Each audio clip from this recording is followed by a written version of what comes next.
గడియారవే ఉదాహరణ. ఈ స్ఫురణ నిజంగా కొప్పరపు కవులు, తిరుపతి కవులు వీళ్ళందరి పద్యాలు చదివినటువంటి ఆ చైతన్యం, ఆ సాహిత్య చైతన్యం, ఆ పైన భగవంతుడి మీద ఉండే దయ, అసలు ప్రాథమికమైన విషయం భగవంతుడి మీద ఉండే భక్తి అనేది.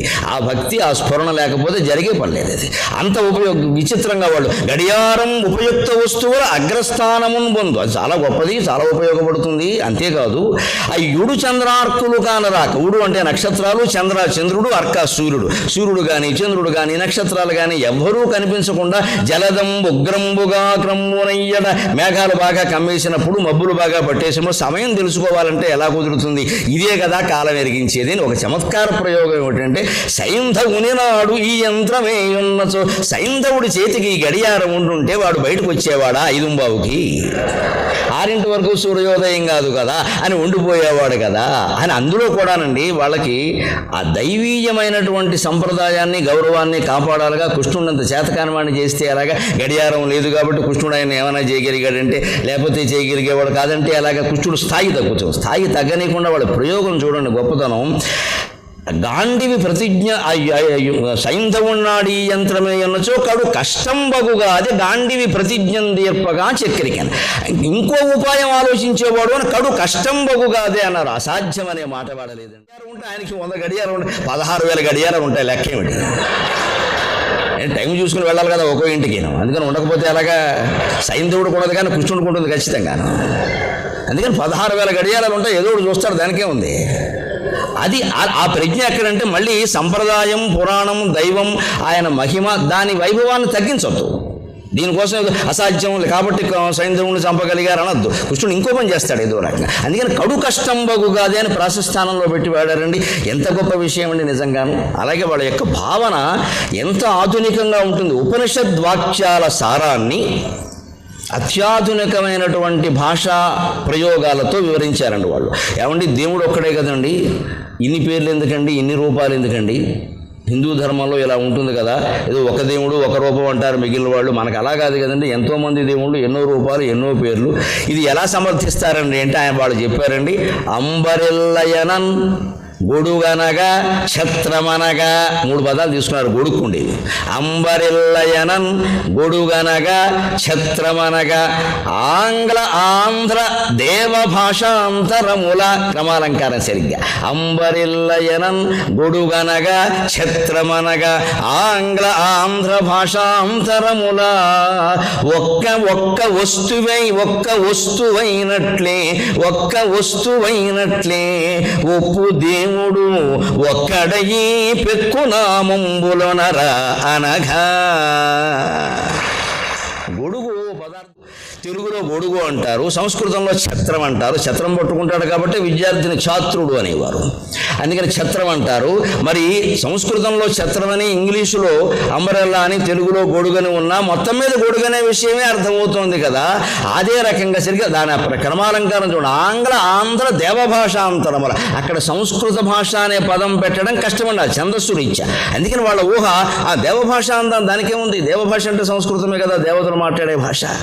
అందుకని ఆ దేవభాషాంతరముగా ఆంధ్ర దేవభాషాంతరముల ఒక్క వస్తువు అయినట్లే, ఒక్కటే వస్తువు అయింది కదా. అదే రకంగా సరిగ్గా ఆలోచిస్తే ఒక్క దేవుడు, ఒప్పు దేవుడు ఒక్కడయి పెక్కునామంబులోనరా అనఘ అని ఆయన సంబోధించడానికి కూడా ఓ గణం ఎట్టి పెట్టుకున్నారు. అడిగిన వాడు మీరు చెబుతూ సంతోషిస్తారు. ఇంత ప్రతిభతో వాళ్ళు పద్యాలు చెప్పారండి. ఇంకొక మాట, అపూర్వమైన ఊహ, చమత్కారం, అవధానం అన్నా పద్యం చెప్పడం అన్నా ఆ ఊహ కలగాలి. ఆ ఊహకేమి అదేమి ప్రయత్నిస్తే వచ్చేది కాదు. భగవంతుడు దయ అంటామంతే, స్ఫురణ కలగాలి. వాళ్ళని ప్రత్యేకించి ఒక చోట ప్రాంతంలో ఏదో సభల కోసం వస్తున్నారు. వాళ్ళ గుంటూరు నుంచి బయలుదేరి ఏదో వెడుతున్నారు, ఏలూరు మీదుగా వెడుతున్నారు. ఎక్కడో సాహిత్య సభలు ఏవో జరుగుతుంటాయి. ఆ రోజుల్లో ఏమున్నాయండి, ఒంటెద్దు బళ్ళు కదండి, గుర్రబళ్ళు, ఇంతేగా. ఆ బండి మీద 2 కవులు వెడుతుంటే దారిలో వచ్చిన కొన్ని ఇబ్బందుల వల్ల ఏలూరు వెళ్ళగానే జ్వరం వచ్చేసింది. అది విషజ్వరంగా మారింది, టైఫాయిడ్గా మారింది. వాళ్ళు ఒక మిత్రుడు ఇంట్లో ఉన్నారు. అక్కడ ఉండగాను వీళ్ళు మహాకవులు వచ్చి ఊళ్ళో ఉన్నారంటే ఎందుకు ఉండనిస్తారని మమ్మల్ని ఏమైనా ఉండనిచ్చారా పొద్దున్న బట్టి? ఇక్కడ వచ్చి ఉన్నారంటే వదిలిపెడతారా ఏదో ఒక రకంగా? అందుకని వాళ్ళు ఉన్నారనేసరికి పైగా ఆ రోజుల్లో దాచుకునే అవకాశం కూడా లేదు. వీళ్ళే గలగల మాట్లాడే రకం ఎవడో రాగానే మేము ఉన్నామని ఎవడికి తెలియదు అంటారు.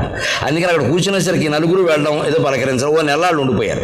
ఏదో చెప్పేవాడు ఎవడో తిన్నగా ఉండక, ఏమండి ఇంత మహాకవులు మీకు జ్వరం రావడం ఏంటండి అన్నాడు. మహాకవులు అయితే జ్వరం రాకూడదా? మహాకవులది జ్వరం రాకూడదా? అదేం సాధ్యం? ఇది మా ఇంట్లో ఒకసారి పని మనిషి రాలేదు, నేను వెంటనే అన్నాను ఆ 4 గిన్నెలు ఇలా బాలే నేను దోమేస్తాను, ఎందుకు వచ్చిన కూడా అన్నాను. ఎందుకంటే పొద్దున్నుంచి 3 గంటలు సంటేస్తున్నారు, పని మనిషి రాలా పని మనిషి అంటే వచ్చి దోమనే కదా అర్థం. ఆ విషయం చెప్పచ్చుగా. ఇందుకే అర్థం కాదు అర్థంగే అన్నాను నేను. అందుకని ఆ 4 గిన్నెలు నాకు బారైతే అయ్యి బాబా మీరు మహాసహస్రావధానం అంటే మహాసహస్రావధానం అయితే మొహం కడుక్కోడా అన్నాను. ఇంట్లో పని కదా, పైగా మీడియా వాళ్ళు ఎవరు చూడలేదుగా తలపేసేయన్నాను. లేకపోతే గరికిపాటి గిన్నె తోమేయడానికి వస్తుంది అక్కడికి, ఇంకెవడో అవధానం పెట్టాడు, గిన్నె లేకపోతే రమ్మంటాడు. ఎందుకు వచ్చిన గొడవ? మనం జాగ్రత్త పడాలి కదా. ఇంట్లో పనులు చేసుకోకపోతే ఎలాగండి? ఇక్కడంటే మహాసహస్రావధానం, ఇంటికి వెడితే మొగుడు అంతే లెక్క. నేను ఇక్కడ సహస్రావధానం అంటే చాలే అటూరు పెట్టాను. అవన్నీ మనకెందుకు? ఎందుకని వాళ్ళు ఎవరిని మాకు జ్వరం రాదండి, కవులకు జ్వరం రాకూడదా అని. కానీ వాళ్ళు ఎంత చమత్కారంగా భావించారంటే నిజమేనయ్యా, మేము ఆశ్చర్యపోతున్నాం.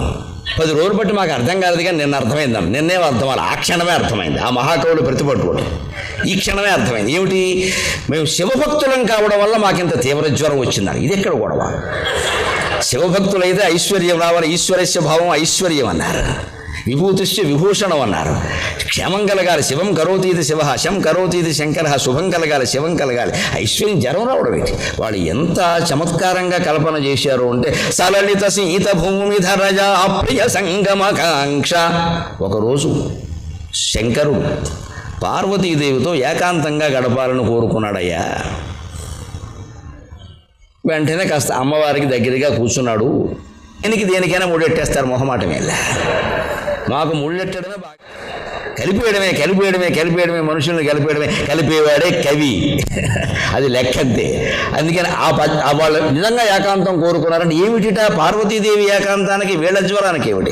కల్పన, ఊహ.